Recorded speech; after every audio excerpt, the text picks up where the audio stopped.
जो मोल concept chapter है ना, ये बहुत सारे नीट के बच्चों का फेवरेट चैप्टर है। फेवरेट चैप्टर कैसे है कि इतनी ज्यादा कैलकुलेशन आती है, इतने ज्यादा इसमें कंसेप्ट है और इतनी प्यारी प्यारी इसमें चीजें पढ़ाई जाती है जो कि बच्चे अगर रट लेते हैं तो फिर कंसेप्चुअल क्वेश्चन को सोल्व करने में उन्हें डिफिकल्टी फेस होती है। हाँ, घर पे हम जाके सोल्व कर रहे हैं तो क्वेश्चन बन गया, टाइम प्रेशर में नहीं बन रहा है, तो सबसे बेस्ट तरीका होता है ऐसे क्वेश्चंस को सोल्व करने का, पूरा क्वेश्चन एक बार में ना पढ़ो, क्वेश्चंस को ब्रेक करके पढ़ो। यहां तक पढ़ा, कुछ डाटा मिला ना, ऐसे लिख लो।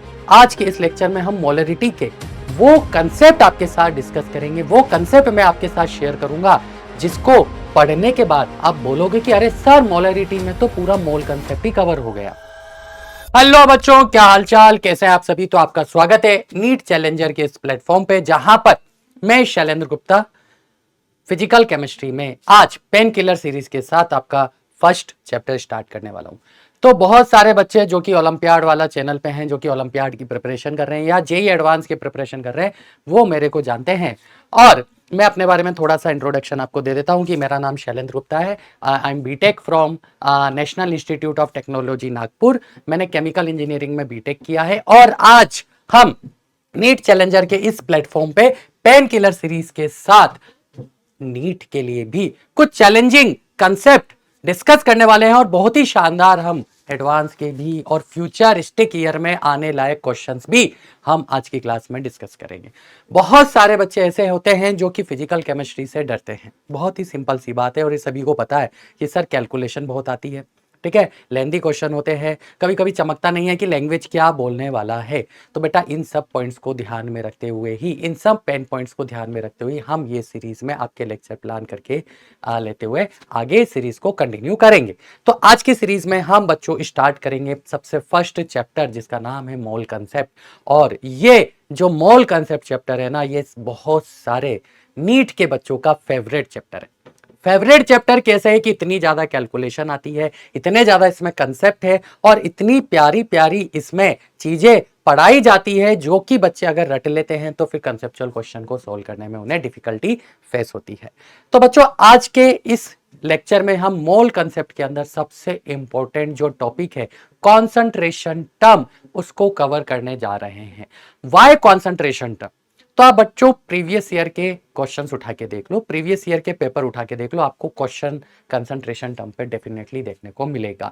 और उस कंसंट्रेशन टर्म में भी सबसे इंपॉर्टेंट जो कंसंट्रेशन टर्म आती है वो आती है मोलरिटी। अब आप बोलोगे सर मोलरिटी में है ही क्या, मोलरिटी तो बहुत ही सिंपल है।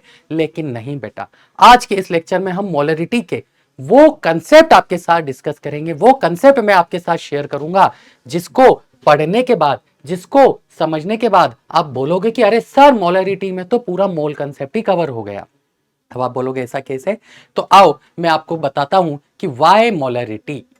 वाई मोलरिटी, उसका बहुत ही सिंपल सा आंसर है कि जो मोलरिटी है बेटा, इस मोलरिटी से जब क्वेश्चन आते हैं ना तो वो इस मोलरिटी में क्या क्या इंक्लूड कर लेता है। देखो, वो लिमिटिंग रिएजेंट का कंसेप्ट इंक्लूड कर देता है। लिमिटिंग रिएजेंट आप लोगों ने पढ़ा होगा, पूरा का पूरा एक टॉपिक है, ठीक है, पूरा का पूरा एक आपका मोल के अंदर टॉपिक है जो कि आप लोग पढ़ते हो। तो लिमिटिंग रिएजेंट का कंसेप्ट वो इसमें डाल देता है। लिमिटिंग रिएजेंट जिसे आप शॉर्ट में एलआर बोलते हो, वो परसेंटेज प्यूरिटी का कंसेप्ट इसमें इन्वॉल्व कर देता है। Percentage purity and percentage yield, दो आपके ऐसे पेन पॉइंट हैं जो कि आपको दर्द देते हैं चैप्टर में। परसेंटेज प्यूरिटी और परसेंटेज यील्ड जहां आ जाती है क्वेश्चन में, वहां डेफिनेटली एक बार तो आप बेधकते जरूर हो कि नहीं सर ये क्वेश्चन हमें हार्ड जा रहे हैं। और सोचो, परसेंटेज प्यूरिटी को मोलरिटी के साथ मिक्स कर रहा है, लिमिटिंग रिएजेंट को मोलरिटी के साथ अगर मिक्स कर रहा है, तो सोचो जब वो क्वेश्चन देगा तो किस तरह से क्वेश्चंस की फ्रेमिंग करेगा। उसके बाद वो क्या करता है, वो यहां पर न्यूट्रलाइजेशन रिएक्शन डाल देता है। वो यहां पे न्यूट्रलाइजेशन रिएक्शन डाल देता है बच्चों, न्यूट्रलाइजेशन रिएक्शन को भी इसमें मिक्स कर देता है। एसिड बेस का कंसेप्ट यहां पे इन्वॉल्व कर दिया जाता है। इसके अलावा वो मोलरिटी देख के डिफरेंट कॉन्सेंट्रेशन टर्म्स आपसे पूछ लेता है, या डिफरेंट कॉन्सेंट्रेशन टर्म्स देख के मोलरिटी आपसे पूछ लेता है। यानी रिलेशन बिटवीन क्या, डिफरेंट कॉन्सेंट्रेशन टर्म, डिफरेंट।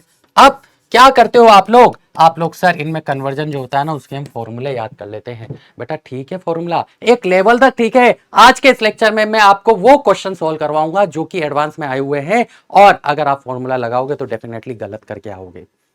आज के लेक्चर में हम इसमें मोलरिटी में अगर मैं ग्राफ यूज कर लूं, अरे सर ये कहां आ गए आप, ग्राफ कैसे यूज हो जाएगा मोलरिटी में, ग्राफ का क्वेश्चन कैसे बन जाएगा मोलरिटी में, आज के लेक्चर में हम करने वाले हैं। तो ये सारे चीजें हैं। तो मैं क्या करता हूं, जब मोलरिटी पढ़ाता हूं तो मैं इसको है ना टाइप 1 टाइप 2 ऐसे करके डिफरेंट टाइप्स ऑफ प्रॉब्लम के टर्म में कराता हूं। और जब बच्चे जेई और एडवांस में इसकी प्रिपरेशन करते हैं तो मैं 10 से 15 डिफरेंट टाइप्स ऑफ प्रॉब्लम उनको मोलरिटी की सॉल्व करवाता हूं। तो उसमें से कुछ selected different types of problem हम आज के इस लेक्चर में क्या करेंगे, कवर करेंगे और ट्राई करेंगे कि मैक्सिमम कंसेप्ट आप तक बहुत ही अच्छे तरीके से, बहुत ही प्यारे तरीके से आप तक पहुंचे। नो डाउट आपने इसमें से बहुत सारी चीजें ऐसी भी होगी जो पढ़ रखी होगी, ठीक है। कुछ ऐसी भी चीजें होगी जो आपको कुछ नया क्लिक करने पर मजबूर करेगी, कुछ ऐसी भी चीजें होगी जो पहली बार में नहीं चमकेगी, तो उसके लिए वीडियो दोबारा जरूर देखना, ठीक है। तो स्टार्ट करते हैं हम। ये सब आप जानते हो कि मोलरिटी क्या होता है। Molarity is nothing but number of moles of solute upon volume of solution. तो ये मोल्स ऑफ किसके हो जाते हैं, सॉल्यूट के हो जाते हैं। Number of moles of solute upon volume of solution, ये आप सभी जानते हो कि इसको मोलरिटी बोलते हैं। इसकी जो यूनिट होती है, यूनिट भी आप सभी जानते हो कि ये मोल पर लीटर होती है, इसको या फिर हम कैपिटल एम से रिप्रेजेंट करते हैं, ठीक है। ये सबसे इंपॉर्टेंट पॉइंट है कि जहां भी वॉल्यूम की टर्म आती है, तो वो टेम्परेचर पे डिपेंडेंट होती है। यानी जो मोलरिटी होती है, मोलरिटी हमारी किस पे डिपेंड करती है बच्चों, टेम्परेचर पे डिपेंड करती है। अब कैसे डिपेंड करती है, ये इंपॉर्टेंट पॉइंट है। तो टेम्परेचर बढ़ाने पर क्या होता है, टेम्परेचर बढ़ाने पर ऐसा देखा गया है कि वॉल्यूम बढ़ता है। टेम्परेचर बढ़ाने पर अगर वॉल्यूम बढ़ेगा, वॉल्यूम बढ़ रहा है बेटा, वॉल्यूम अपॉन में है। अगर वॉल्यूम इंक्रीज हो रहा है तो मोलरिटी को क्या होना पड़ेगा, डिक्रीज होना पड़ेगा, क्योंकि 1 अपॉन का रिलेशन है। अगर देखो बच्चा वॉल्यूम बढ़ा तो मोलरिटी क्या होगी, डिक्रीज होगी। तो ये भी आप जानते हो कि टेम्परेचर बढ़ाने पर क्या होती है, मोलरिटी डिक्रीज होती है। तो ये सारी चीजें आपको पता है ना। ये एक बस बेसिक चीजें थी जो कि हमें आज की क्लास के लिए लगेगी। तो बढ़ते हैं हम सबसे पहले टाइप 1 प्रॉब्लम पे। अब बच्चों जैसा कि मैंने आपको बोला कि इस टाइप 1 प्रॉब्लम में हम क्या आपको एक्सप्लेन करेंगे, तो सबसे पहले मैं आपको बता दूं कि इसमें हम डिग्री ऑफ डिसोसिएशन का कंसेप्ट लगाएंगे। अब आप बोलोगे सर डिग्री ऑफ डिसोसिएशन का कंसेप्ट कैसे होगा मोलरिटी में। तो डिग्री ऑफ डिसोसिएशन बच्चों आप सभी जानते हो, आप लोग आयनिक भी पढ़ चुके हो, आप लोग केमिकल इक्विलिब्रियम भी पढ़ चुके हो, वहां पे आपने इसको डिटेल में पढ़ा होगा। तो डिग्री ऑफ डिसोसिएशन का कंसेप्ट क्या होता है, एक बार जस्ट शॉर्ट में हम देख लेते हैं और फिर इसको मोलरिटी के साथ मिक्स करके हम क्या करेंगे, क्वेश्चंस करेंगे। मान लो कोई सब्सटेंस है ए, वो हमारा कन्वर्ट हो रहा है किसमें, बी में, और वो क्या दे रहा है, सी में। सी मतलब ए हमारे पास एक रिएजेंट है जो कि कन्वर्ट होकर बी और सी क्या कर रहा है, फॉर्म कर रहा है। तो अगर हमें ऐसा बोल दिया जाए कि टी इक्वल टू 0 पे इसका 1 मोल है, टी इक्वल टू 0 बोलो तो स्टार्टिंग टाइम में जब अभी रिएक्शन स्टार्ट ही नहीं हुई है, हमने सिर्फ कंटेनर लिया है और एक कंटेनर में हमारे पास सिर्फ और क्या है, कैपिटल ए है। तो कैपिटल ए का मैंने कितना मोल ले लिया, ओनली 1 मोल ले लिया। अब रिएक्शन स्टार्ट होगी, तो अभी रिएक्शन स्टार्ट नहीं हुई है, तो t equal to 0 time initial time पे बी और सी के मोल में कितना मान लूंगा, 0 0 मान लूंगा, क्योंकि प्रोडक्ट अभी फॉर्म होना स्टार्ट नहीं हुआ है। तो बच्चों जैसे ही रिएक्शन स्टार्ट होगी, लेट से टी इक्वल टू टी कोई टाइम है, उस टाइम पे ये 0.6 मोल रह जाता है। कितना रह जाता है, 0.6 मोल रह जाता है। तो यहां से आपको क्लियरली समझ में आ रहा है कि 0.6 को मैं लिख सकता हूं 1 माइनस 0.4। क्या लिख सकता हूं, 1 माइनस 0.4। यानी ये 1 मेरे इनिशियल मोल है और ये जो 0.4 है ये मेरे डिसोसिएटेड मोल है। ये मेरे कौन से मोल हैं, डिसोसिएटेड मोल है। तो यहां से जो डिग्री ऑफ डिसोसिएशन जिसको हम अल्फा से रिप्रेजेंट करते हैं, तो अल्फा क्या निकल के आएगा बच्चा, अल्फा निकल के आता है मोल डिसोसिएटेड। कैसे डिफाइन करते हैं, तो हम डिफाइन करते हैं mole dissociated upon initial mole, upon initial mole, ठीक है। तो मोल डिसोसिएट कितना हो रहा है, 0.4 हो रहा है, इनिशियल कितना है, 1 है। तो इसके लिए जो डिग्री ऑफ डिसोसिएशन आया वो कितना आ गया, 0.4 आ गया, अल्फा 0.4 आ गया, ठीक है। तो अब इसके कंसेप्ट को यूज करके हम कैसे मोलरिटी के क्वेश्चंस करेंगे, तो आओ एक एग्जांपल से मैं आपको समझाता हूं कि इसको एक सिंपल से एग्जांपल से समझते हैं। एग्जांपल हम ले लेते हैं सोडियम बाइकार्बोनेट का, केस 1 लेते हैं। केस 1 हमारे पास है स्ट्रॉन्ग इलेक्ट्रोलाइट, ठीक है। अब स्ट्रॉन्ग इलेक्ट्रोलाइट क्या होता है, ये आपको पता है कि ये 100% आयोनाइज होता है।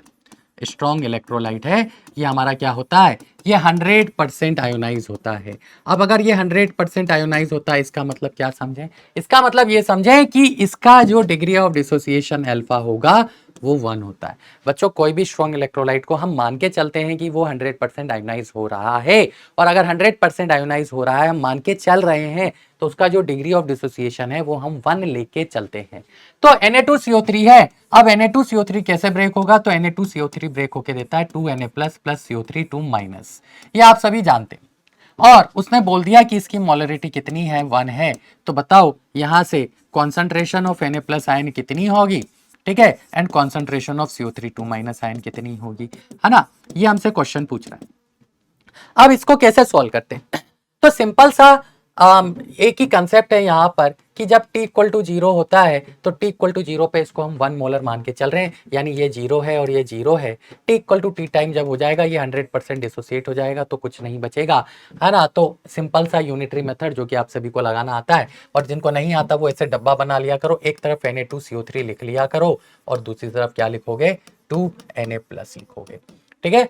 तो Na2CO3 के 1 मोल से इसका 2 मोल बन रहा है, तो अगर Na2CO3 की मोलरिटी 1 है तो इसकी मोलरिटी मैंने x मान ली और क्या कर दिया, क्रॉस मल्टीप्लाई कर दिया, ये आप सभी जानते हो। तो यहां पर इसके 2 मोलरिटी हो जाएगी और इसकी कितनी हो जाएगी, 1, यानी इसका आंसर हो गया 2 और इसका आंसर हो गया 1। तो ये तो बहुत ही सिंपल केस हो गया। लेकिन अगर वो इसकी जगह पर क्या करे, इसकी जगह पर ऐसा बोल दे कि नहीं हमारे को तो कोई कंपाउंड दिया है, लेट्स से H2A दिया है, और उसने बोल दिया, ध्यान से सुनना, उसने बोल दिया कि ये 60% ही डिसोसिएट हो रहा है,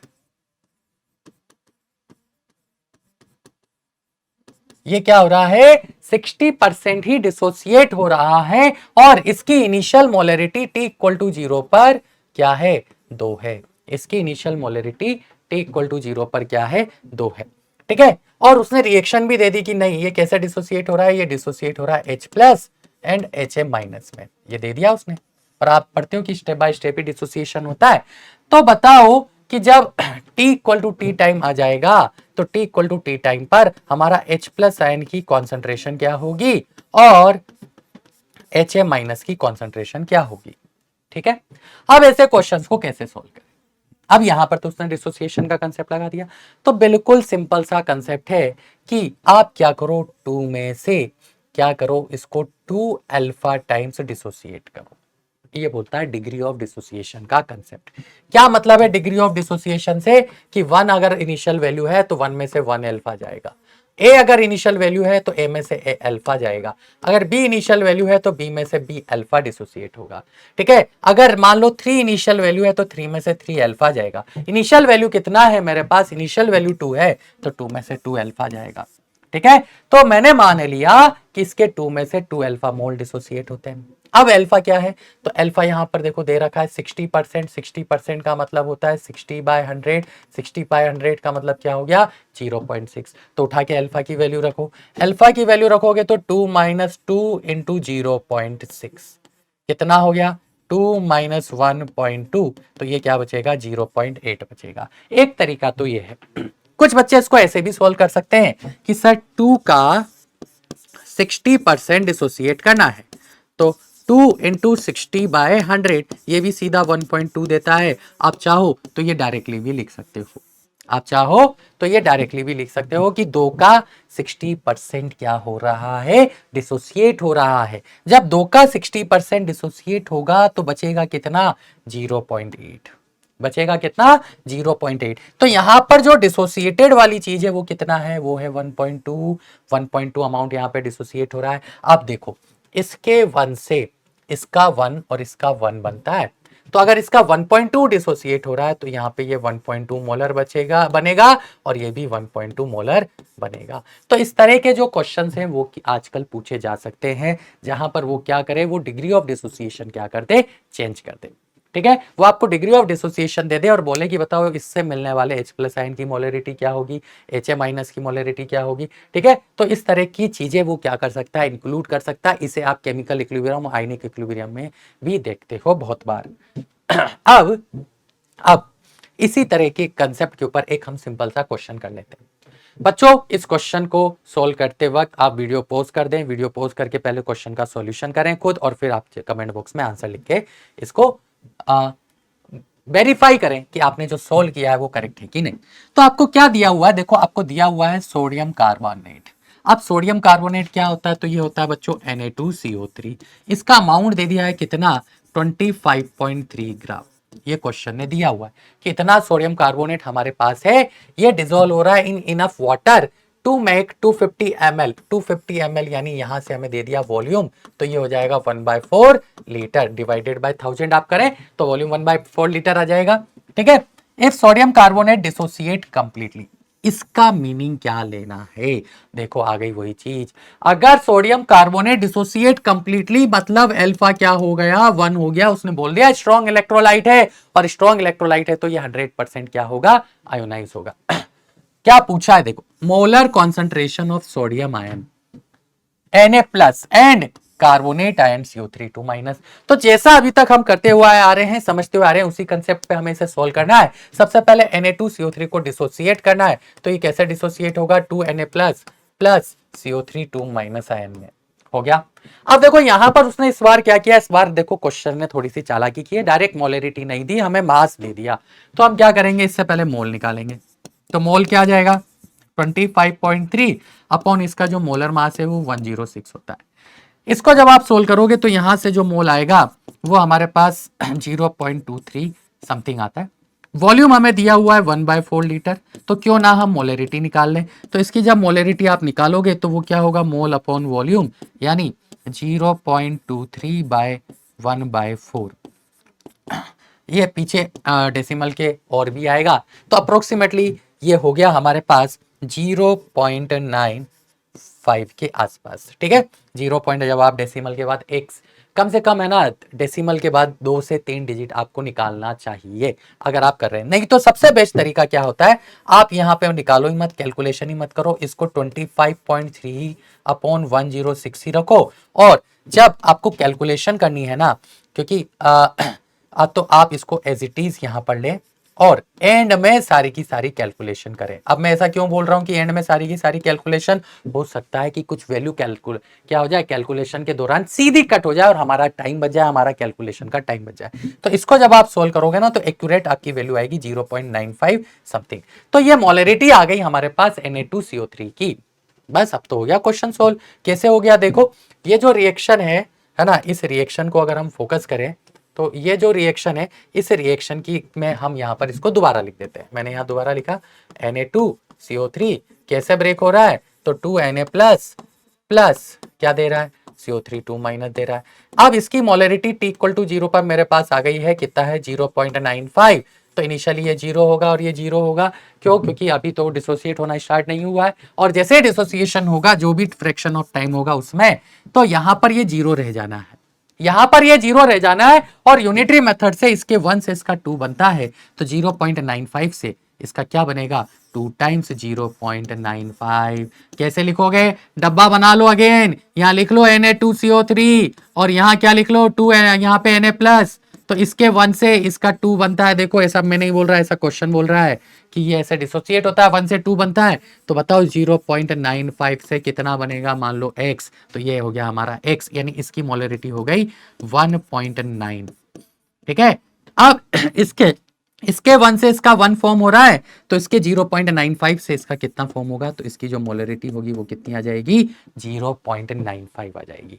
तो इस तरह से हम क्या करते हैं, परसेंटेज डिसोसिएशन के क्वेश्चन करते हैं, परसेंटेज आयनाइजेशन के क्वेश्चन करते हैं। तो अगर हम इसको करेक्ट माने, तो हमसे पहले पूछा था Na प्लस 1.9 आ रहा है और कार्बोनेट आयन आ रहा है 0.95, तो इसका जो आंसर आ जाएगा वो बी ऑप्शन आ जाएगा। अब इसमें वो वेरिएशन डाल सकता है, मैंने आपको बता दिया वेरिएशन कैसे, कि वो degree of dissociation completely dissociate ना बोल के बोल दे 60%, बोल दे आपसे 70%। तो जब ऐसा बोलेगा तो कंसेप्ट मैं आपको सिखा चुका हूं, उस कंसेप्ट के बेसिस पे हमें क्या करना होता है, क्वेश्चन सॉल्व करना होता है। तब हम है ना 100% डिसोसिएट नहीं करेंगे, तब हम अल्फा का कंसेप्ट लगाएंगे और उसके बेसिस पे कैलकुलेशन करेंगे। तो बच्चों ये थी हमारी टाइप 1 प्रॉब्लम। आते हैं हम टाइप 2 प्रॉब्लम पे। अब देखो टाइप 2 जो प्रॉब्लम है ना, इसमें क्या होता है, इसमें आपको डेंसिटी दी जाती है, डेंसिटी दी जाती एंड मास दे दिया जाता है। मास ऑफ सॉल्वेंट दे देगा, एंड किसी तरह से मास ऑफ सॉल्यूट दे देगा। डेंसिटी दे दी, मास दे दिया, और आपसे क्या पूछेगा, आपसे मोलरिटी पूछेगा। आईआईटी जेई का एक क्वेश्चन कराऊंगा जो कि एडवांस में जब पहले हुआ करता था जेई, ठीक है, तो उस समय पर पूछा जाता था। पहले 2 एग्जाम होते थे, अभी मैं आपको दिखाऊंगा। तो एक जेई का क्वेश्चन करेंगे, है ना, और उसके बाद एक सिंपल क्वेश्चन और करेंगे, तो आपको चीजें समझ में आएगी। अब मोलरिटी कैसे निकालें? तो जब हमें सॉल्यूट का बेटा मास दे दिया गया है, तो क्या हम मोल नहीं निकाल सकते? बिल्कुल निकाल सकते हैं। कैसे निकाल सकते हैं? कि given mass divided by molar mass. अब ऑब्वियस सी बात है कि मोलर मास तो हमें पता ही होगा, क्यों? क्योंकि सॉल्यूट तो हमें पता होता है, तो उसका मोलर मास क्या होता है ये आप सभी को निकालना आता है। ठीक है बच्चों, तो मोल हो गया given mass upon molar mass. अब मोल आ गया। मोलरिटी क्या होता है? मोलरिटी होता है ऊपर मोल्स ऑफ सॉल्यूट चाहिए, नीचे चाहिए वॉल्यूम ऑफ सॉल्यूशन। कौन सी यूनिट में? लीटर में। अब ये वॉल्यूम को कैसे कैलकुलेट करें? तो वॉल्यूम बहुत ही सिंपल है कि वॉल्यूम को अगर हम डेंसिटी से मल्टीप्लाई करते हैं तो हमारे पास मास आता है। तो हमें क्वेश्चन में क्या मास दिया हुआ है किसी तरह से हम मिल निकाल लेंगे। हमें वॉल्यूम किसका चाहिए? हमें वॉल्यूम ऑफ सॉल्यूशन रिक्वायरमेंट है। वॉल्यूम ऑफ सॉल्यूशन चाहिए तो हमें कहीं से मास ऑफ सॉल्यूशन मिल जाए। मास ऑफ सॉल्यूशन मिल जाएगा तो उसको किससे डिवाइड करेंगे? डेंसिटी ऑफ सॉल्यूशन से डिवाइड करेंगे। अब मास ऑफ सॉल्यूशन यहां पर क्या होगा कि सॉल्वेंट का मास प्लस सॉल्यूट का मास दोनों आप ऐड करो और इसकी जो वैल्यू आए वो यहां पे रखो। ठीक है, जो डेंसिटी आपको दी हुई है वो यहां पे रखो, इससे वॉल्यूम मिलेगा, उठा के यहां रखो। देखो आपको आपकी मोलरिटी मिल गई कि नहीं मिली। तो ये हमारा कंसेप्ट होता है। इसके ऊपर बेस हम एक क्वेश्चन करते हैं। देखो बहुत ही प्यारा क्वेश्चन है जो कि जेई 2011 में आया हुआ है। जेई 2011 में क्या क्वेश्चन हमसे पूछा है एक बार समझ लेते हैं। इसी कंसेप्ट के ऊपर बेस्ड है। आपको वही करना है जैसा कि मैंने आपको बताया। वीडियो को पॉज करना है, क्वेश्चन पढ़ना है, सोल्व करना है, आंसर कमेंट बॉक्स में लिखना है और उसके बाद फिर वीडियो को कंटिन्यू करके क्रॉस वेरीफाई करना है कि आपका आंसर करेक्ट हुआ कि नहीं हुआ। तो यहां पर हमें दिया है यूरिया। देखो बहुत ही, जब जेई क्वेश्चन देता है ना बेटा, वो मैक्सिमम चीजें आपको दे देता है। वो आपको डाटा पे नहीं घुमाता है। डाटा पे वो मतलब कि जो चाहिए ना वो ले लो, लेकिन हमें आंसर निकाल के दो। तो dissolving 120 gram of urea. Urea का वैसे फॉर्मूला आप सभी जानते हैं, NH2CO NH2 होता है। अगर उसका मोलिकुलर मास नहीं भी दिया होता तो आपको पता होना चाहिए कि वो 60 होता है। इसका हमें 120 ग्राम दे दिया। आप देखो मैंने अभी आगे क्वेश्चन पढ़ा ही नहीं है, मैं यहीं पर जो मुझे चाहिए वो डाटा मिल गया, तो मुझे गिवन मास मिल गया। मैं लिख लेता हूँ। इससे क्या होता है, मुझे क्वेश्चन सोल्व करने में बहुत आसानी होती है। कभी कभार आप बोलते हो ना मैं लैंग्वेज समझ में नहीं आई, लैंग्वेज कहा घर पे हम जाके सोल्व कर रहे हैं तो क्वेश्चन बन गया, टाइम प्रेशर में नहीं बन रहा है। तो सबसे बेस्ट तरीका होता है ऐसे क्वेश्चंस को सोल्व करने का, पूरा क्वेश्चन एक बार में ना पढ़ो, क्वेश्चंस को ब्रेक करके पढ़ो। यहां तक पढ़ा, कुछ डाटा मिला ना, ऐसे लिख लो। लिख लिया। अब गिवन मास भी मिल गया, मोलर मास भी उसने दे दिया, तो क्या इससे मोल नहीं मिलेंगे? बिल्कुल मिलेंगे। तो मोल कैसे मिलेंगे? मोल हो जाएगा मेरा given mass upon molar mass. क्यों निकाला मुझे नहीं पता, बट ठीक है, ये एक ऐसी चीज है कि इसके निकालने से कोई बुराई नहीं है। कहीं पर यूज होगा तो ले लेंगे, नहीं होगा तो कोई दिक्कत नहीं। आपने माइंड में आप ना भी निकालो तो ये डाटा तो आपको मिल गया। आगे बढ़ते इन 1000 ग्राम वाटर। ये जो 1000 ग्राम वाटर है ये क्या है? देखो बेटा ये मास ऑफ सॉल्वेंट है। तो मास ऑफ सॉल्वेंट हो गया 1000 ग्राम। ये मास ऑफ सॉल्यूट था। ये किसका मास था? ये सॉल्यूट का था। और ये किसका था? ये हमारा सॉल्वेंट का था। ठीक है भाई, दो मास हमें मिल गए, सॉल्यूट का मिल गया, सॉल्वेंट का मिल गया, तो सॉल्यूशन का मिल जाएगा। तो मैंने यहां पे निकाल के रख लिया कि मास ऑफ सॉल्यूशन क्या आएगा? मास ऑफ सॉल्यूशन आ जाएगा मास ऑफ सॉल्यूट जो कि कितना है 120 ग्राम, प्लस मास ऑफ सॉल्वेंट जो कि कितना है 1000 ग्राम। तो कितना हो गया 1120 ग्राम। ये मेरे पास मास ऑफ सॉल्यूशन आ गया। ठीक है, बुरा क्या है इसमें निकाल के रखने में। Give a solution of density 1.15 ग्राम पर ml। देखो ये दिया है डेंसिटी ऑफ सॉल्यूशन, लिखो यहां पे लिखो 1.15 ग्राम पर ml। ये डेंसिटी दे दी है। तो ये तो वो डाटा है जो हमें क्वेश्चन में दिया है। ये वो चीज है जो मैंने उससे एनालिसिस करके निकाली। ये मैंने कैलकुलेट की, ये मैंने कैलकुलेट की। अब क्या पूछ रहा है उस पे जाए तो वो मोलरिटी पूछ रहा है।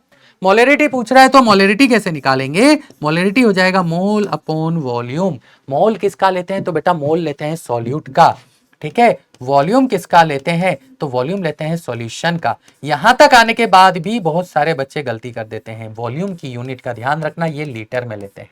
वॉल्यूम कौन सी यूनिट में लेते हैं? लीटर में लेते हैं। तो देखो मेरे को मोल ऑफ सॉल्यूट निकालने में कोई दिक्कत नहीं थी, वो मैंने निकाल ही लिया, तो वो तो मैं पुट कर दूंगा। कहीं से वॉल्यूम मिल जाए तो मेरा क्वेश्चन सॉल्व। अभी अभी हमने समझा कि वॉल्यूम कैसे निकालते हैं, कि मास अपॉन डेंसिटी। यूनिट थोड़ी सी ध्यान से रखना, क्योंकि आपको कैलकुलेशन भी आ जाती है तो फिर भी आप गलती कर जाते हो यूनिट्स में। मास सॉल्यूशन का, अच्छा सॉल्यूशन का वॉल्यूम है तो सॉल्यूशन का मास होगा, तो 1120 देखो ग्राम। डेंसिटी क्या है 1.15 क्या ग्राम पर ml। तो ग्राम से ग्राम कटा, यानी मेरे पास जो वॉल्यूम आया वो 1120 क्या आ गया अपॉन 1.15 ml है। इसको मुझे लीटर में कन्वर्ट करना है, लीटर में कन्वर्ट करना है मतलब मुझे किससे डिवाइड करना पड़ेगा 1000 से। तो देखो 1120 डिवाइडेड बाय 1150, मैंने 1000 से डिवाइड किया, ये मेरे पास लीटर हो गया। ये मेरे पास लीटर हो गया। अब मैं उठा के यहाँ पे रख सकता हूँ, तो जब मैं यहाँ रखूंगा तो मोल्स है 2 अपॉन वॉल्यूम ऑफ सॉल्यूशन है मेरे पास 1120 डिवाइडेड बाय 1150। तो ये उठ के ऊपर जाएगा, तो ये हो जाएगा 2 इंटू 1150 डिवाइडेड बाय 1120। अब तो ये कैलकुलेशन है, देखो बिल्कुल समझ में आ रहा है कि 2.0 समथिंग कोई आंसर आएगा, 2 से बड़ा होगा। आप एग्जैक्ट कैलकुलेशन करोगे तो देखो 2.0 नहीं होगा, 1.78 बिल्कुल नहीं होगा, 2.0 क्योंकि ज्यादा डिफरेंस नहीं है। इसकी एग्जैक्ट कैलकुलेशन जब आप करोगे तो ये 2.05 के पास निकल के आएगा। तो इस तरह से हम, ये है जेई का क्वेश्चन। कंसेप्ट क्या है, बिल्कुल सिंपल है। तो इस तरह के क्वेश्चंस भी मोलरिटीज मिक्स करके क्या किए जा सकते हैं, पूछे जा सकते हैं। तो बढ़ते हैं आगे हम हमारे नेक्स्ट टाइप 3 प्रॉब्लम पे। अब यही सबसे इंपॉर्टेंट है, इसी में आपका लिमिटिंग रिएजेंट का कंसेप्ट यूज होता है, इसी में आपकी एसिड बेस रिएक्शन यूज होती है। ठीक है, इस पे हम थोड़ा सा टाइम लगाएंगे, थोड़े ज्यादा क्वेश्चन प्रैक्टिस करेंगे। लिमिटिंग रिएजेंट का कंसेप्ट लगा रहा है, एसिड बेस रिएक्शन बोल रहा है, ठीक है, परसेंटेज प्यूरिटी लगा रहा है, सबको मिक्स कर रहा है। लिमिटिंग रिएजेंट भी है, एसिड बेस भी है, परसेंटेज प्यूरिटी है, और किस में खेल रहा है, मोलरिटी में खेल रहा है। यानी एक ही प्रॉब्लम में लिमिटिंग रिएजेंट भी आ गया, परसेंटेज प्यूरिटी के साथ एसिड बेस रिएक्शन है और मोलरिटी पूछा है। तो ऐसे क्वेश्चंस को हम कैसे सॉल्व करें ठीक है, तो इस पे हम पहले एक सिंपल सा एसिड बेस का कंसेप्ट समझते हैं, फिर एक बहुत ही शानदार क्वेश्चन करेंगे, और हाँ ग्राफ भी लगा दे तो क्या होगा, और अगर ग्राफ भी दे दे तो क्या होगा, हम तो वहीं ढेर हो जाएंगे। सर क्वेश्चन है क्या है, बवाली क्वेश्चन हो गया। ऐसा बवाली क्वेश्चन थोड़ा नीट पूछेगा, अरे इस बार के पेपर के बाद कुछ भी पूछ सकता है, वो किसी भी लेवल से जा सकता है। यानी किसी भी एक क्वेश्चन में ग्राफ इंक्लूडेड है, मोलरिटी, लिमिटिंग रिएजेंट का कंसेप्ट, एसिड बेस रिएक्शन भी इन्वॉल्व है, चार चीजें मिक्स करके क्वेश्चन पूछ रहा है। तो पहले हम एसिड बेस रिएक्शन में लिमिटिंग रिएजेंट का कंसेप्ट समझते हैं। वैसे तो आप सभी जानते हैं, 2 मिनट लूंगा ताकि चैप्टर हमारा फ्लो में चले। तो एक सिंपल सा एग्जांपल है कि हमारे पास है NaOH, इस NaOH को मैंने रिएक्ट कराया HCl से, तो ये एसिड है, आप सभी को पता है, ये बेस है। ठीक है, इस एसिड बेस रिएक्शन की जब हम बात करें तो रिएक्ट कराने पर क्या बनेगा, सोल्ट NaCl बनेगा प्लस वाटर बनेगा, ये हम सभी जानते हैं, this is called acid base reaction. लेकिन अब उसने बोल दिया कि मेरे पास ये 5 मोलर है, 100 लीटर है, ठीक है, उसने बोल दिया कि ये 4 मोलर है और ये भी लेट्स से 120 लीटर है।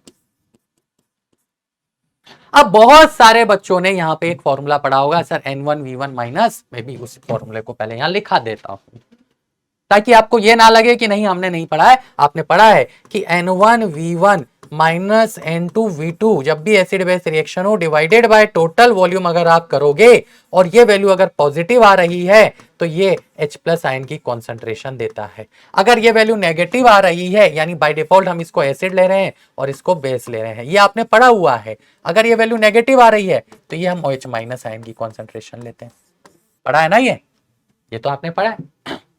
बट क्वेश्चन ये नहीं बोल रहा साहब, क्वेश्चन कुछ और बोल रहा है। क्वेश्चन बोल रहा है कि बताओ यहां पे हमें H प्लस आयन की कॉन्सेंट्रेशन नहीं चाहिए, हमें OH माइनस आयन की कॉन्सेंट्रेशन नहीं चाहिए, हमें तो ये बताओ कि ये जो NaCl बन रहा है ये कितना बन रहा है, ये बताओ। अब ये कैसे निकाले, तो देखो इधर, क्या ये फॉर्मूला लगेगा, क्या ये फॉर्मूला लगेगा, नहीं लगेगा। ये तो हमें H प्लस और OH माइनस आयन की कॉन्सेंट्रेशन देता है मात्र, हमें तो उसने NaCl जो बन रहा है ना उसकी मोलरिटी पूछी है, वो बताओ। तो सिंपल सा तरीका होता है, आपको जैसे मोल बैलेंस निकालना आता है आप वैसे ही मोल बैलेंस लगाओ। आप क्या करो, इनसे मोल निकालो। मोल कैसे निकालोगे, तो ये होता है मोलरिटी इनटू वॉल्यूम। मोल कैसे निकालोगे, मोलरिटी इनटू वॉल्यूम। तो अच्छा, वॉल्यूम को लीटर में रखना ताकि आपकी कैलकुलेशन में दिक्कत ना आए, ठीक है। तो यहां पर क्या हो जाएगा, ये हो जाएगा 500, 5 इंटू 100 यानी 500 इसके मोल है। फिर यहां पर हो जाएगा 120 इंटू 4, ये हो जाएगा 480। होगा कि नहीं होगा, 12 तिया 36, 12 चौक 48। तो ये इसके मोल हैं, हमें दोनों के मोल मिल गए। अब क्या, अब तो बन गया ये मोल बैलेंस का क्वेश्चन। हमें HCl के मोल मिल गए, हमें NaOH के मोल मिल गए, और हमसे अब क्या NaCl का मोल नहीं निकाला जाएगा, बिल्कुल निकाला जाएगा। तो कैसे निकाले, क्वेश्चन क्या था कि NaOH को मिक्स कर रहे थे HCl के साथ, इस NaOH की उसने मोलरिटी दे दी, वॉल्यूम दे दिया, ठीक है। इस HCl की मोलरिटी दे दी, वॉल्यूम दे दिया। दोनों को मिक्स करने पर वो NaCl प्लस वाटर बना रहे हैं। बताओ जो NaCl बन रहा है उसकी मोलरिटी कितनी होगी, ठीक है। तो कैसे करें, तो हम क्या करेंगे यहां पर, या वो इसमें और क्या इंक्लूड कर सकता है, वो ये इंक्लूड करेगा। बताओ लिमिटिंग रिएजेंट कौन है, चलो स्टेप बाय स्टेप करते हैं। क्वेश्चन वन उसने बोला बताओ लिमिटिंग रिएजेंट कौन है, तो आप क्या बोलोगे।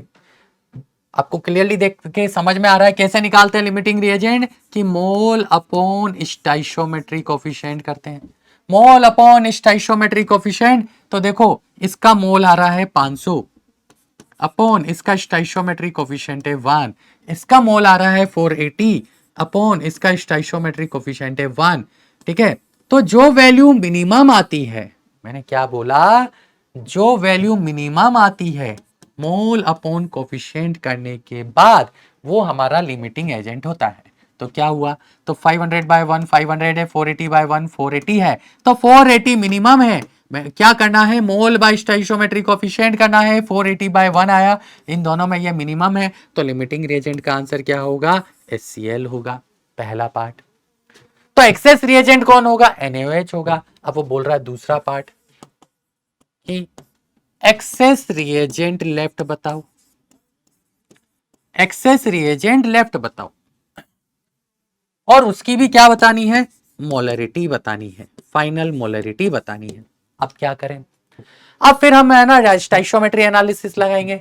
क्या होता है स्टोइचियोमेट्री एनालिसिस, कि इसके 1 से इसका 1 रिएक्ट करेगा, इसके 1 से इसका 1 रिएक्ट करेगा, तो 480 से 480 रिएक्ट करेगा, यानी ये तो हो जाएगा 0। बेटा लिमिटिंग रिएजेंट वो होता है जो कि रिएक्शन में कंप्लीटली कंज्यूम हो जाता है, तो ये हो जाएगा 0। अब इसके 1 से इसका 1 रिएक्ट कर रहा है, तो 480 से 480 रिएक्ट करेगा, तो इसके 500 में से कौन जाएगा, 500 में से 480 चला जाएगा। जब 480 जाएगा तो ये कितना बचा, 20 मोल बचा।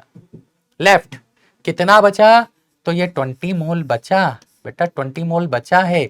लेकिन पूछ क्या रहा है कि जो लिमिटिंग जो एक्सेस रिएजेंट बचा है उसकी मोलरिटी क्या होगी, है ना, ये अब हमसे क्वेश्चन पूछ रहा है। तो अब देखो हमारे पास एक्सेस रिएजेंट कौन है, तो एक्सेस रिएजेंट NaOH है, तो हमें मिल गया moles of NaOH left, moles of NaOH left कितना हो जाएगा, तो मोल्स ऑफ NaOH लेफ्ट का आंसर 20 हो जाएगा। मोलरिटी निकालनी है, तो मोलरिटी कैसे निकलेगी, ये होता है मोल अपॉन टोटल वॉल्यूम। गलती मत करना, यहां पर गलती हो जाती है कि मोल अपॉन हम वही वॉल्यूम कर जाते हैं। अब दोनों हमारे पास सॉल्यूशन में, ये भी सॉल्यूशन में, ये भी सॉल्यूशन में है, तो जो वॉल्यूम होगा वो दोनों का एडिशन होगा, इसलिए नई मोलरिटी टोटल वॉल्यूम से आएगी। तो मोल है 20 डिवाइडेड बाय टोटल वॉल्यूम, तो देखो 100 इसका 120 इसका, तो टोटल वॉल्यूम कितना हो गया, 220 लीटर हो गया। तो कितनी आ गई नई मोलरिटी, जो कि NaOH बचा उसकी 1/11 आ गई, 1/11 आ गई। ये क्लियर होता है कि आपको क्या करना है, सिंपल सा कंसेप्ट लगाना है।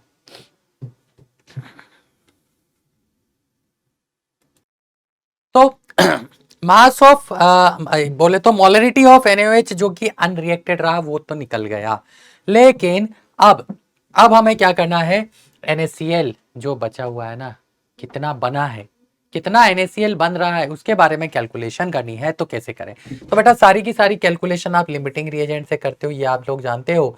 तो ये हमारा लिमिटिंग रिएजेंट है, इसके 1 से इसका 1 फॉर्म हो रहा है तो 480 मोल से ये भी 480 मोल ही फॉर्म होगा। तो मैं नीचे लिख रहा हूं कितना मोल फॉर्म हुआ, 480 मोल फॉर्म हो गया। 480 मोल फॉर्म हो गया। अब वो बोल रहा है कि नहीं मोलरिटी बताओ NaOH की, तो कैसे बताएंगे? तो NaOH की मोलरिटी हो जाएगी मोल्स अपॉन टोटल वॉल्यूम। गलती मत करना, यहां गलती होती है, टोटल वॉल्यूम नहीं लेते हो। तो मोल हमारे पास हुआ 480 upon total volume. Total volume कितना है? तो टोटल वॉल्यूम देखो 100 प्लस 120 बोले तो 220 हो गया। और इसकी कैलकुलेशन फिर आप कर लोगे। तो ये कंसेप्ट होता है, ये आप सभी जानते भी हैं। तो इसी के ऊपर बेस्ड हम एक नीट में आया हुआ क्वेश्चन करते हैं, रिसेंट ईयर्स में आया है 2024। ठीक है, और क्वेश्चन क्या था देखो, क्वेश्चन एक बार बता देते हैं। थोड़ा सा इसे हम सिंपल कैटेगरी में मान रहे हैं, स्टेप बाय स्टेप मैंने बोला है कि मैं इस टाइप 3 में आपकी प्रॉब्लम्स का लेवल बढ़ाऊंगा। तो सबसे पहले बिल्कुल बेसिक प्रॉब्लम से हम स्टार्ट करते हैं। बेसिक सोडियम हाइड्रोक्साइड आपको दिया हुआ है, लिख दो क्या? NaOH कितना दिया है? 1 ग्राम दिया है। मोलर मास आप सभी को पता है 40 होता है, लिख दिया। Was treated with 25 ml volume 0.75 molarity of HCl, यानी इसको रिएक्ट करा रहे हैं किसके साथ? HCl के साथ। क्या रिएक्शन होगी? रिएक्शन लिख दो कि NaCl बनेगा प्लस वाटर बनेगा। चेक कर लो क्या रिएक्शन बैलेंस है। यस, रिएक्शन बैलेंस है। वो बोल रहा है the mass of sodium hydroxide left unreacted. इसका मतलब यहां से ये क्लियर इंडिकेशन हो गया कि HCl यहां पे लिमिटिंग रिएजेंट रहा होगा और NaOH यहां पर एक्सेस में अमाउंट में रहा होगा और एक्सेस रिएजेंट बना होगा, क्योंकि क्वेश्चन खुद ऐसा बोल रहा है। बट फिर भी हम एक बार को चेक कर लेते हैं दोनों के मोल निकाल के। तो जब हम मोल निकालेंगे तो इसका मोल हो जाएगा given mass upon molar mass 1/40। इसका मोल हो जाएगा हमारे पास, अच्छा वॉल्यूम दिया है देखो कितना, 25 ml। तो इसको लीटर में कन्वर्ट करोगे तो 25 इंटू 10⁻³ लीटर। इसकी जो मोलरिटी है वो हमें दी हुई है 0.75। आप चाहो तो इसको 3/4 भी लिख सकते हो। ये आपकी कैलकुलेशन है। तो हम क्या करते हैं, सारी की सारी कैलकुलेशन मोल में करते हैं, इसलिए इसका मोल निकाल लो, जो कि कैसे मिलेगा? मोलरिटी इंटू वॉल्यूम से मिलेगा। तो मोल हो जाएगा हमारे पास 3/4 मोलरिटी है इंटू वॉल्यूम हमारे पास है 25 इंटू 10⁻³ कितना -3। ठीक है, तो ये आ गया देखो कितना 75/4 इंटू 10⁻³ का। तो यहां पर यहां पर देखो दोनों के मोल्स हमें मिल गए।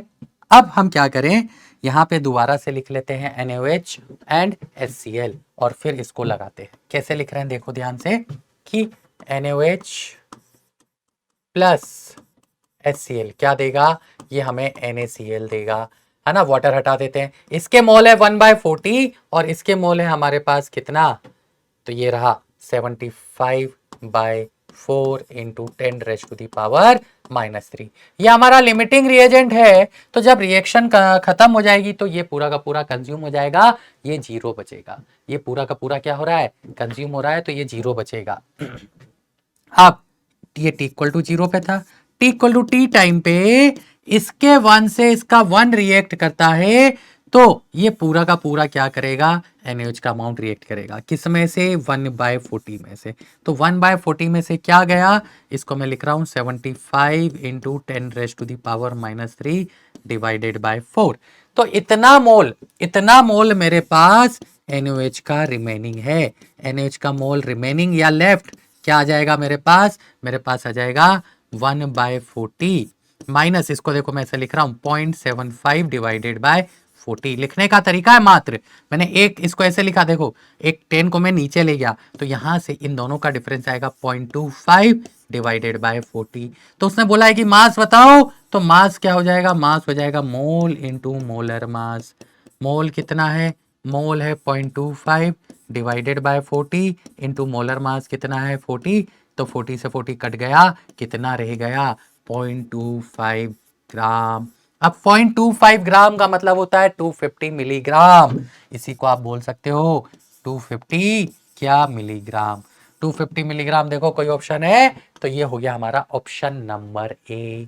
तो बेटा देखो इस कंसेप्ट पे ये था टाइप 3 का बिल्कुल बेसिक पार्ट, जहां पर उसने सिर्फ और सिर्फ एसिड बेस रिएक्शन के साथ है ना मोलरिटी को यूज करके क्या पूछा है ना, जो एक्सेस रिएजेंट है उसका अमाउंट पूछा। अब देखो वो क्या इंक्लूड करने जा रहा है, वो इंक्लूड करेगा इसमें परसेंटेज प्यूरिटी का कंसेप्ट।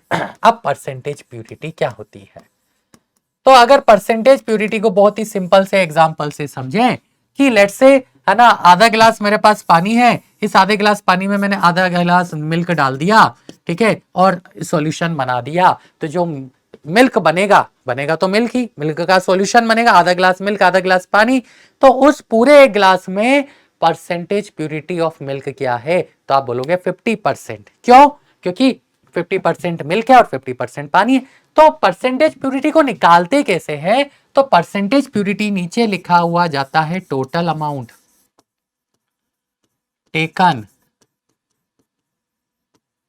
और ऊपर आता है actual amount present, actual amount present, ठीक है, और रिएक्टेड। अगर रिएक्शन है तो एक्चुअली में कितना अमाउंट रिएक्ट किया है या प्रेजेंट है इनटू 100, ये परसेंटेज प्यूरिटी होती है। जैसे कि मान लो ये 1 लीटर ग्लास है, इस 1 लीटर ग्लास में एक्चुअल अमाउंट ऑफ टेकन कितना हो गया, 1 लीटर, एक्चुअल यहां लिख लो, टोटल अमाउंट टेकन कितना हो गया, 1 लीटर।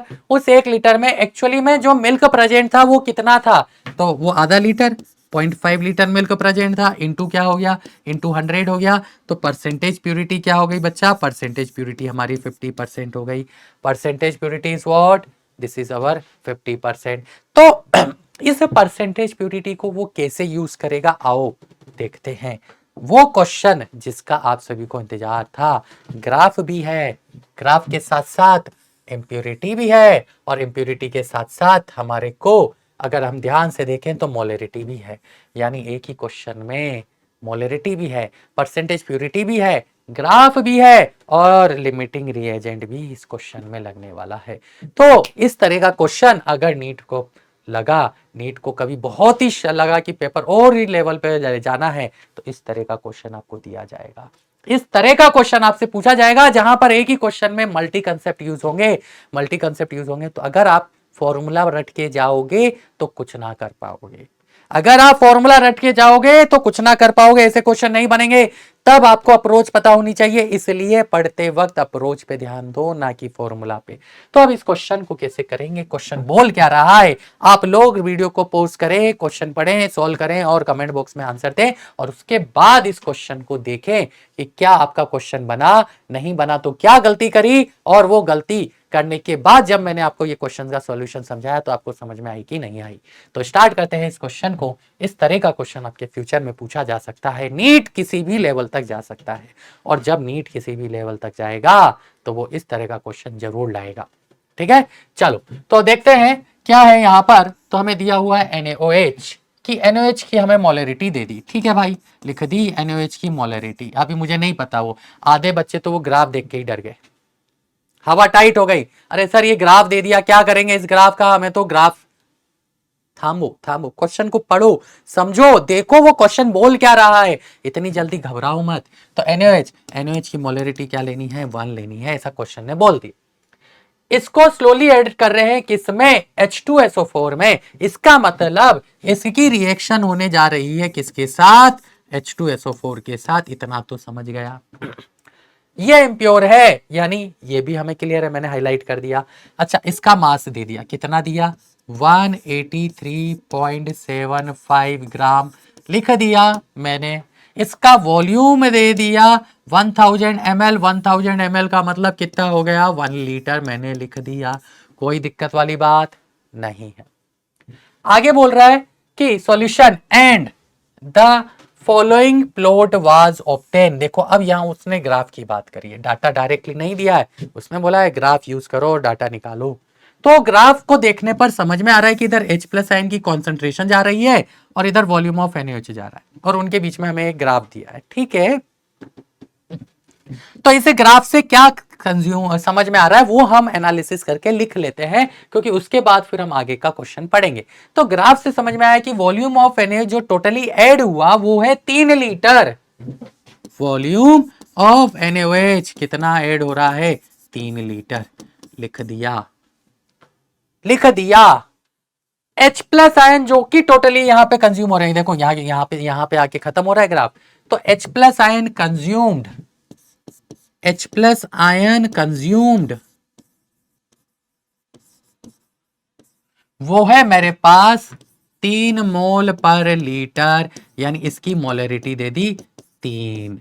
जो H प्लस आयन यहाँ पे कंज्यूम हो रहे हैं वो 3 मोल पर लीटर कंज्यूम हो रहे हैं, उसकी मोलरिटी हमें 3 दे दी। ये ग्राफ से जो समझ में आ रहा था ना वो मैंने लिख दिया।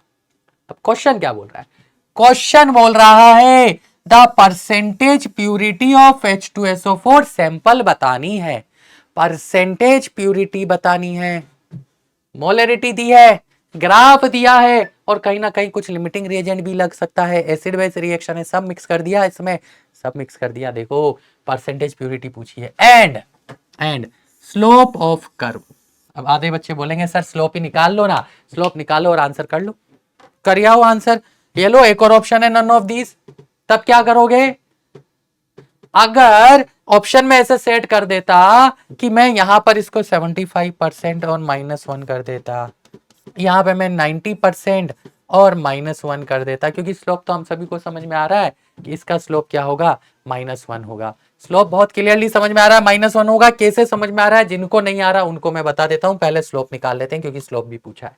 तो इस पॉइंट के कोऑर्डिनेट, तो देखो बेटा ये है y एक्सिस, तो x का कोऑर्डिनेट हो जाएगा यहाँ पे 0,0 ओरिजिन लोगे तो x कोऑर्डिनेट 0 है, y कोऑर्डिनेट 3 है। इस पॉइंट का कोऑर्डिनेट लिखोगे तो ये 3,0 हो जाएगा। ये हो गया आपका x2, y2, ये हो गया आपका x1, y1। तो आपका जो स्लोप होता है ना, जो कि क्या है, टेन थीटा है, ये टेन थीटा आप कैसे निकालते हो, तो टेन थीटा निकलता है y2 minus y1 divided by x2 minus x1। अब सारी वैल्यू आपके पास है, इस वैल्यू को पुट करोगे तो स्लोप आपका -1 निकल के आ रहा है, करके देख लो। ठीक है, तो स्लोप के बेसिस पे तो आप बोलोगे सर सी हो गया, बहुत बढ़िया आंसर आ गया, मजा आ गया सर, हमने तो फोड़ दिया। देखो क्वेश्चन अब क्या होता, 90% -1, 80% -1, 75% -1, लेट से मैं बोल देता 50% और मैं -1, सब में स्लोप -1 कर देता, तब तो निकालना ही पड़ता, तो क्यों ना अप्रोच समझ ली जाए। ठीक है, तो अब अप्रोच कैसे समझे, अब परसेंटेज प्यूरिटी निकालनी है, किसकी निकालनी है, H2SO4 की निकालनी है। तो कहीं से बस ये समझ में आ जाए कि H2SO4 कितना रिएक्ट कर रहा है, वो कहीं से पता पड़ जाए तो क्वेश्चन सॉल्व हो जाएगा। क्यों, क्योंकि देखो मैंने अभी अभी आपको बताया है कि परसेंटेज प्यूरिटी होती है एक्चुअल अमाउंट प्रेजेंट और reacted, present upon total amount taken. तो टोटल कितना लिया है ये तो क्वेश्चन ने बोल ही दिया कि टोटल हमने 183.75 लिया है, टोटल हमने 183.75 लिया है। अब H2SO4 कितना कंज्यूम हो रहा है वो निकालो। तो H2SO4 कितना कंज्यूम हो रहा है वो कैसे निकालें, तो हमें देखो जो H प्लस आयन कंज्यूम हुए हैं वो 3 मोलर है। अब आपको पता होना चाहिए कि H2SO4 जब ब्रेक होता है तो ब्रेक होके 2 H प्लस आयन देता है, तो हमें H प्लस आयन की कॉन्सेंट्रेशन 3 मोलर है, तो H2SO4 जो कंज्यूम हुआ होगा वो कितना हुआ होगा, 3/2 मोलर, क्योंकि इसके 2 से इसका 1 कंज्यूम होता है, 2 के लिए कंज्यूम होता है तो 3 के लिए 3/2 मोलर कंज्यूम होगा, यानी मोल ऑफ H2SO4 क्या कंज्यूम्ड, मिल गए कितने 3/2, कितना हो गया 1.5। तो 1.5 मोलरिटी H2SO4 की यहां पर कंज्यूम हुई है, ये मोलरिटी है, दिस इज मोलरिटी, क्योंकि हमें डाटा मोलरिटी का दिया है। तो अब क्या इससे हम मोल नहीं निकाल सकते, बिल्कुल निकाल सकते हैं। मोल क्या होता है, मोल होता है मोलरिटी इनटू वॉल्यूम, मोलरिटी आ गई हमारे पास 1.5, वॉल्यूम कितना है, तो वॉल्यूम 1 लीटर है, कहाँ है देखो ये रहा। अब आप बोलोगे सर आपने टोटल वॉल्यूम क्यों नहीं लिया, कि आप 1 लीटर ही क्यों ले रहे हो बेटा, हम है ना मिक्सचर की बात नहीं कर रहे, हम सिर्फ और सिर्फ H2SO4 की बात कर रहे हैं कि जब सिर्फ H2SO4 रहा होगा तो उसकी परसेंटेज प्यूरिटी कितनी रही होगी।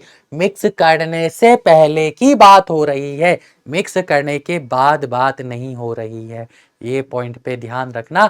दूसरी सबसे बड़ी गलती वो यहां करके आते हैं कि वॉल्यूम को 4 लीटर ले जाते, दोबारा बोल रहा हूं, वॉल्यूम 4 लीटर नहीं आएगा, 3+1 नहीं आएगा, क्योंकि हमें परसेंटेज प्यूरिटी निकालनी है। परसेंटेज प्यूरिटी का मतलब मिक्स करने से पहले जो H2SO4 हमारे पास था, जो H2SO4 हमारे पास था उसमें प्यूरिटी कितनी थी। तो मिक्स करने से पहले की बात हो रही है, मिक्स करने से पहले की बात हो रही है।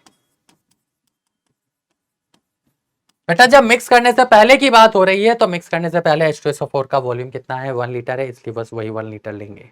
ठीक है, मिक्स करने के बाद तो रिएक्ट कर रहा है ना, मिक्स करने के बाद तो रिएक्ट कर रहा है, तो उसकी तो हम बात ही नहीं कर रहे। वो तो बोल रहा है परसेंटेज प्यूरिटी, यानी कितना H2SO4 एक्चुअली में रिएक्ट कर रहा होगा। जो रिएक्ट कर रहा होगा वो किस में से कर रहा होगा, वो इसी सैंपल में से कर रहा होगा, तो इस सैंपल का तो वॉल्यूम 1 लीटर ही है, इसलिए 1 लीटर लिया है। तो हमें मोल मिल गया, मोल मिल गया तो गिवन मास कैसे निकालें, तो गिवन मास होता है मोल इंटू मोलर मास। मोल हमारे पास है 3/2, मोलर मास कितना है, तो मोलर मास 98 है। तो इसको जब आप सोल्व करोगे तो देखो ये 147 आ गया। अब बेटा ये वैल्यू आ गई है मेरे पास 147। अब क्या निकालना है, तो बेटा मुझे निकालना है परसेंटेज प्यूरिटी। तो परसेंटेज प्यूरिटी कैसे निकालें, तो परसेंटेज प्यूरिटी होगी अमाउंट रिएक्टेड, रिएक्ट कितना हो रहा है 147 अपॉन एक्चुअली टेकन, टोटल कितना लिया था एक्चुअल में 183.75 इंटू 100, तो ये कितना आ गया, ये 80% आ गया। ये कितना आ गया, ये 80% आ गया। कैलकुलेशन आपकी इतनी फास्ट होनी चाहिए कि आप सोल्व कर पाए। ठीक है, तो ये हमारा 80% प्योर सैंपल होगा, ये हमारा 80% प्योर सैंपल होगा। बोलो यहां तक चीजें क्लियर हुई। ठीक है, तो इस तरह का क्वेश्चन आपका पूछ सकता है नीट, अगर वो हो जाए क्या बावला जिस टर्म में हम। ठीक है बच्चों, तो ये बहुत ही प्यारा प्रॉब्लम था, किससे रिलेटेड, जिसमें percentage purity, limiting reagent, acid base reaction, graph, सारे कंसेप्ट क्या कर लिए गए, इंक्लूड किए गए, और FYQ है ये आपका। तो बढ़ते हैं नेक्स्ट वेराइटी पे। अब आता है टाइप 4। अब देखो यहां पर ये जो वेराइटी है ना, ये आपको बहुत ज्यादा क्वेश्चन इस वेराइटी पे देखने को मिलते हैं। इस वेराइटी में हम क्या कवर करने वाले हैं, कन्वर्जन ऑफ कॉन्सेंट्रेशन टर्म।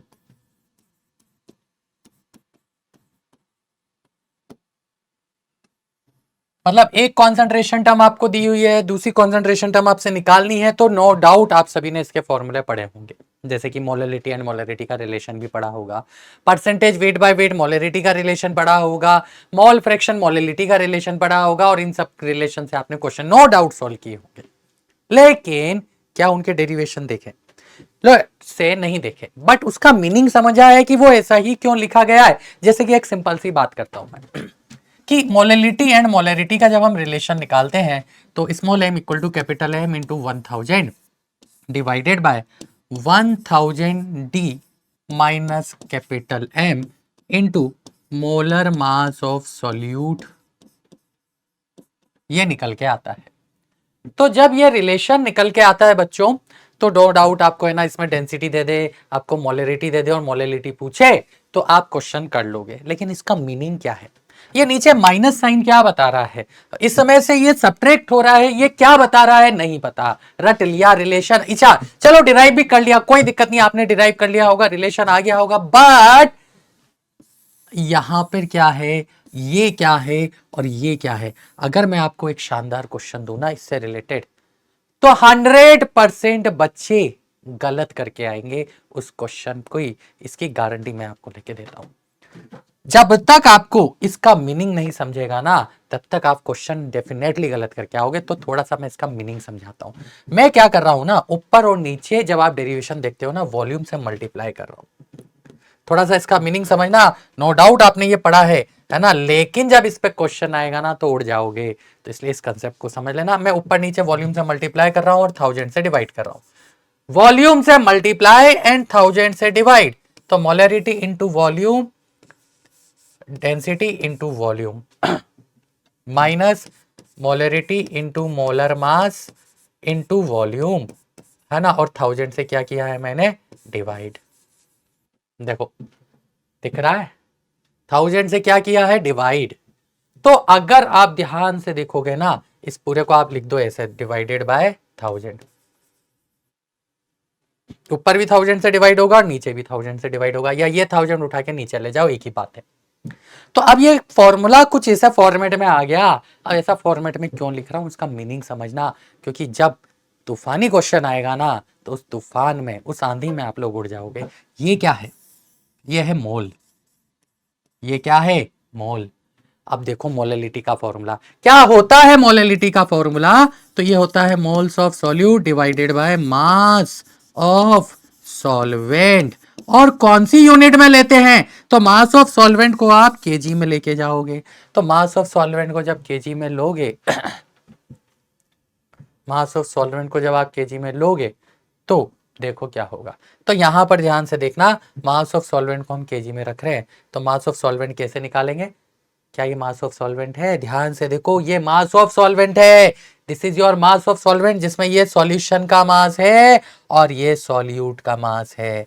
ठीक है, ये सॉल्यूशन का मास है और ये सॉल्यूट का मास है। मास of solution minus mass of solute आपको मास ऑफ सॉल्वेंट देता है, और केजी में कन्वर्ट करने के लिए डिवाइडेड बाय 1000 भी किया गया है। आप बोलोगे पता था आपको, चलो पता था तो इस पे एक शानदार तूफानी क्वेश्चन जो कि जेईई एडवांस ने पूछा था 2014 में करते हैं। तो आप लोग अगर ईमानदारी से इस लेक्चर को देख रहे हो तो वीडियो पॉज करो, क्वेश्चन पढ़ो, आंसर दो, और एक बार चेक जरूर कर लेना आपका आंसर करेक्ट है कि नहीं। तो हम क्वेश्चन में हमें क्या दिया हुआ है, क्वेश्चन में हमें दिया हुआ है कि एक कंपाउंड है जो कि H2X है, उसका मॉलिक्यूलर वेट 80 दे दिया। ठीक है, is dissolve in a solvent. अच्छा ये मोलर मास है, ये याद रखना, ये मोलर मास उसने बोल दिया। ठीक है, एक सॉल्वेंट में उसे डिसॉल्व कर रहे हैं, हैविंग डेंसिटी 0.4 ग्राम पर ml। आपको डेंसिटी दे दी वहां पर कितनी, 0.4 ग्राम पर ml।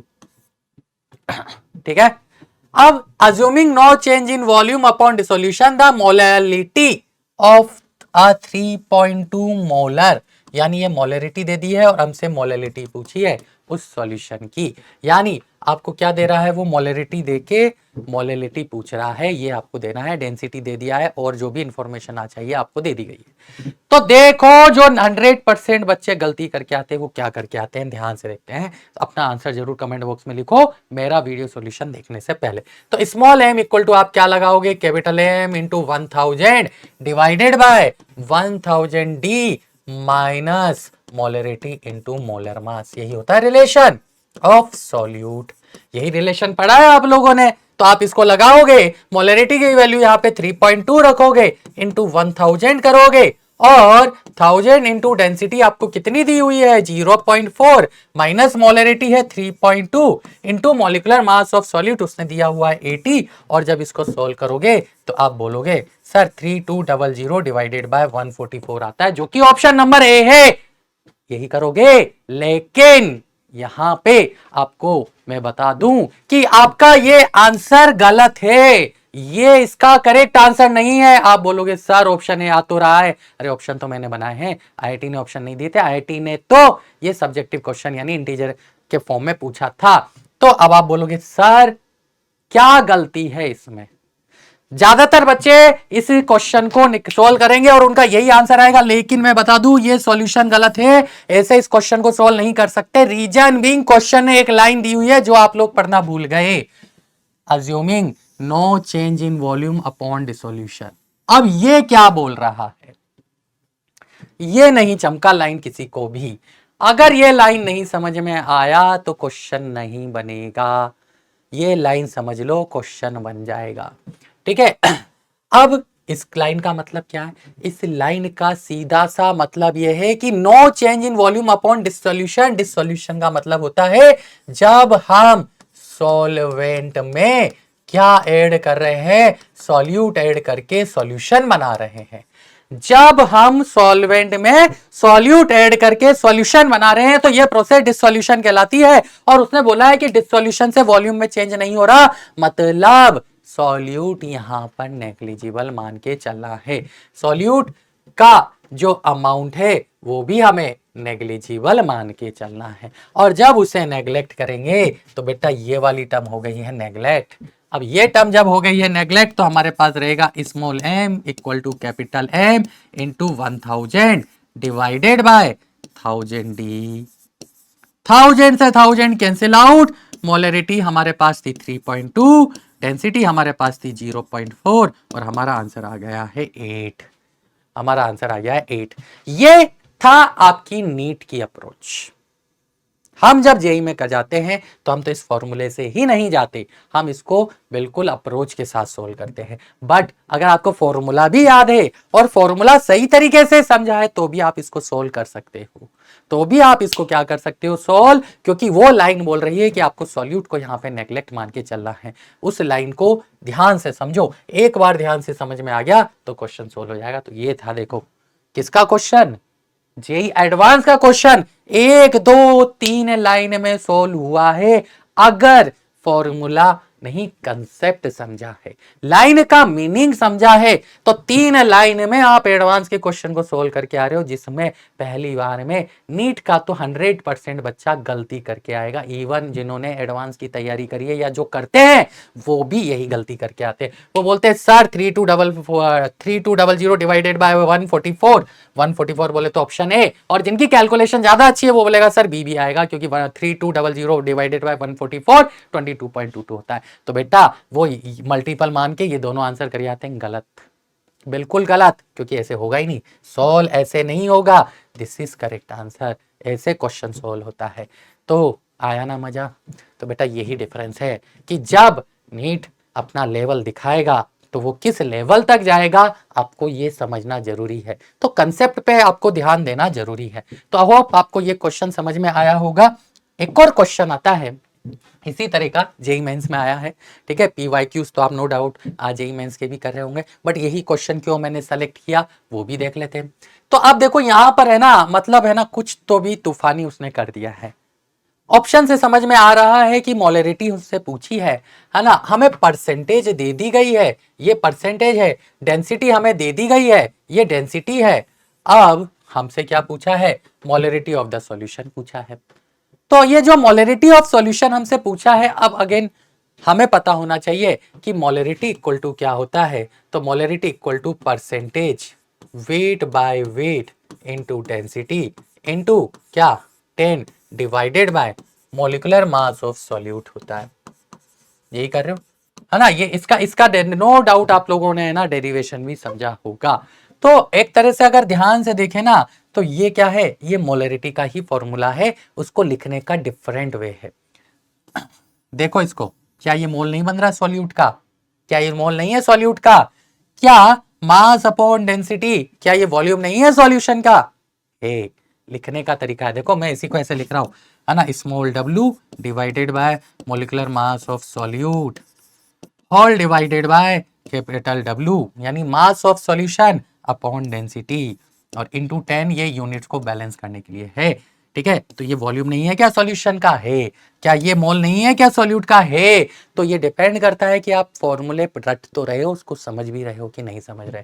तो देखो लिखने का तरीका चेंज किया, आपको समझ में आ गया कि सर मोलरिटी तो सही बात है, mole upon volume of solution है, तो ये रहा फॉर्मूला, ठीक है। अब आप इसको कर सकते हो। तो जब आप इसको सोल्व करोगे तो परसेंटेज वेट बाय वेट हमें 35% दिया है, डेंसिटी हमें 1.46 दी हुई है, इनटू 10 है, और मोलर मास हमें क्या लेना है, तो HCl है, तो HCl का जो मोलर मास होता है वो 36.5 होता है। और अब तो हमारी बस कैलकुलेशन है, और कैलकुलेशन जहां आपने कर ली तो क्वेश्चन हमारा सोल्व हो जाएगा।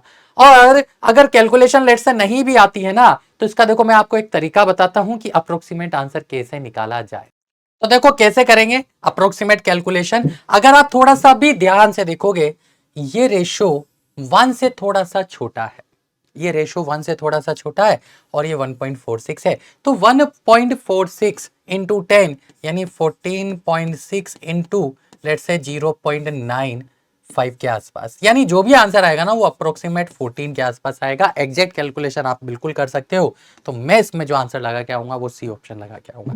तो अगेन दो चीजें हैं, देखो मैं तो सजेस्ट करूंगा कि आप एग्जैक्ट कैलकुलेशन करो, ताकि अगर ऑप्शन बहुत क्लोज हो तो आपकी गलती होने के एरर चांसेस जीरो हो जाए, ठीक है, एरर होने के चांसेस जीरो हो जाए। और बाकी अप्रोक्सीमेशन है उतना आप कैलकुलेशन कर ही सकते हो। तो ये जो क्वेश्चन है ये जेईई मेंस में डायरेक्ट फॉर्मूला बेस है, लेकिन इस फॉर्मूले के अंदर जो चीज इन्वॉल्व थी वो जरूर समझ समझना, क्योंकि वो घुमा देगा अगेन इस पे। अगेन एक और बहुत ही शानदार क्वेश्चन है जिसको मैं एज ए होमवर्क अब आप लोगों को देना चाहूंगा कि आप इसको क्या करें, ट्राई करें और इसका आंसर कमेंट बॉक्स में लिखना ना भूलें। ठीक है, तो बच्चों टाइम की कमी है, तो इन्हीं चीज़ों को ध्यान में रखते हुए हमने क्या किया है, इस आज के लेक्चर को प्लान किया है। चीज़ें बहुत सारी है, तो आज के लेक्चर में हमने क्या क्या पढ़ा एक बार जल्दी से समराइज कर देता हूँ। सबसे पहले हमने क्या पढ़ा है, हमने पढ़ा है कि हम अगर किसी भी कंपाउंड को आयोनाइज कर रहे हैं तो आयोनाइज करते वक्त डिग्री ऑफ डिसोसिएशन को इंक्लूड करके हम मोलरिटी निकाल सकते हैं। किस तरह से निकाल सकते हैं वो हमने देखा है। इसके बाद अगर हमें लिमिटिंग रिएजेंट का कंसेप्ट लगाना पड़े और या हमें मास और डेंसिटी दिया हो, क्या दिया हो, मास एंड डेंसिटी दिया हो, तो मास ऑफ डेंसिटी को यूज करके हम मोलरिटी कैसे निकालें। तीसरा जो कि सबसे ज्यादा वेरिएशन लिए हुए था, जिसमें मैंने एलआर का कंसेप्ट लगाया है ना, परसेंटेज प्यूरिटी का कंसेप्ट लगाया, एसिड बेस रिएक्शन लिया, ठीक, और उसी में हमने ग्राफ भी इन्वॉल्व करते हुए मोलरिटी कैसे फाइंड आउट करनी है, या परसेंटेज प्यूरिटी देके मोलरिटी कैसे निकालनी है, या मोलरिटी देके परसेंटेज प्यूरिटी कैसे निकालनी है, उसके कंसेप्ट को समझा। फोर्थ हम आए कंसंट्रेशन टर्म के कन्वर्जन में। कॉन्सेंट्रेशन टर्म्स क्या क्या किया है हमने, कन्वर्जन पढ़ा है। ठीक है, तो ऐसे बहुत सारे डिफरेंट वैरायटी ऑफ क्वेश्चन है जो कि मैं कराता हूं कंसंट्रेशन टर्म में, लेकिन इस क्लास में आज हम इतना ही रखने वाले हैं और आज की क्लास को हम यहीं पर विराम देते हैं। मिलेंगे नेक्स्ट क्लास में विद नया टॉपिक, है ना, नए चैप्टर के साथ। तब तक के लिए tata bye bye, take care, धन्यवाद, thank you, all the best.